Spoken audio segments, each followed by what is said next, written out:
¿Cómo preparar un discurso que sea genuino, que llegue de una manera impactante, pero sobre todo que lo sintamos muy natural, muy fluido?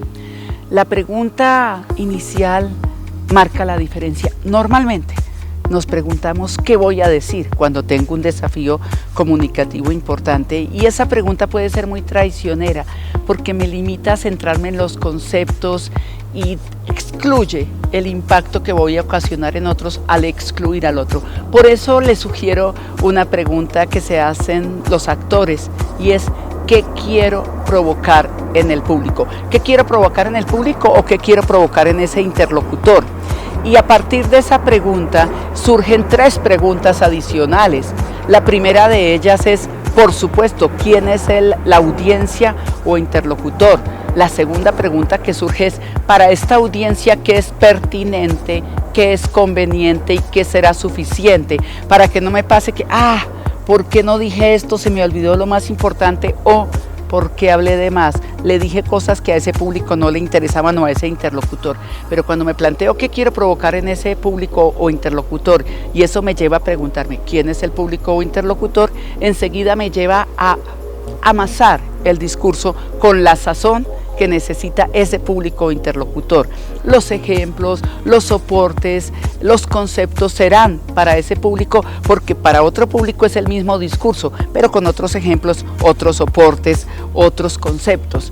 Aunque sea el mismo discurso, se adapta, y entonces no tendremos un discurso todo talla, que como los vestidos todo talla no le quedan buenos ni al maniquí. Y me lleva a una tercera pregunta. Mire, me lleva, la primera es: ¿quién es el público interlocutor? La segunda, ¿qué es conveniente, pertinente y suficiente para ese público o interlocutor? Y la tercera es, ¿cómo voy a provocar eso? ¿Cómo voy a provocar qué?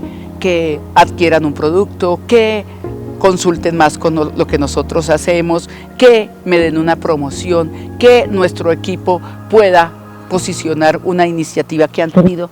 ¿Cuáles son esos objetivos especiales que en teatro llamamos superobjetivo? ¿Cuál es el superobjetivo que voy a provocar? Entonces me lleva a la tercera pregunta: para provocar eso, ¿cómo lo debo hacer? Y ese cómo se centra en 3 elementos, que al final es la manera de comportarnos. ¿Qué siento? ¿Qué pienso? ¿Qué hago? ¿Qué siente? ¿Qué piensa? ¿Qué hace el otro? Si usted es un líder, provoca una acción, y ojalá sea una acción favorable. Entonces es lo que hablamos de una influencia o de persuasión. Para lograr esa acción es necesario incluir más bien el pensar y el sentir del otro. Del pensar nos han enseñado mucho en la academia a través de los conceptos, pero antes de llegar al concepto, es decir, al cerebro, hay que llegar al sentir. Y en el sentir puede haber una trampa, porque decimos el sentir se basa en sentimientos, en emociones, y sí, pero es muy difícil, como cuando no conocemos a la persona, cómo llegarle a su sentir, a su emoción, a sus sensaciones. Pero el verbo sentir no solo apunta a lo que se experimenta en el corazón, a las emociones y los sentimientos. El verbo sentir también se refiere a las sensaciones, a los 5 sentidos, al tacto, al olfato, al gusto, a la vista, al oído. Lo llamamos en nuestra empresa a la piel, se refiere también a la piel. Bien, la publicidad nos ha enseñado mucho eso. Es muy fácil llegar al otro a través de las sensaciones de piel.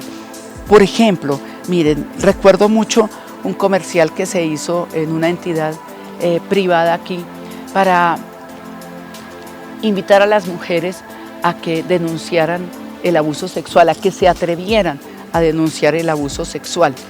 Y utilizaron lo siguiente: había un piano que sonaba la música de un piano, y de pronto una de las teclas del piano ya no tenía sonido.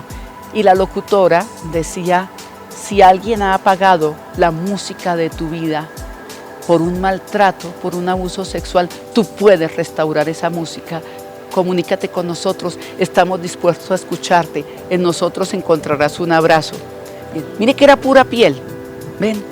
No tienes por qué estar sola y triste. Mire, ya apuntaron al corazón. Bien, así puede haber todos los ejemplos. Una persona que llegó, un jefe que decía esto y se caracterizaba porque con su voz recia explicaba esto.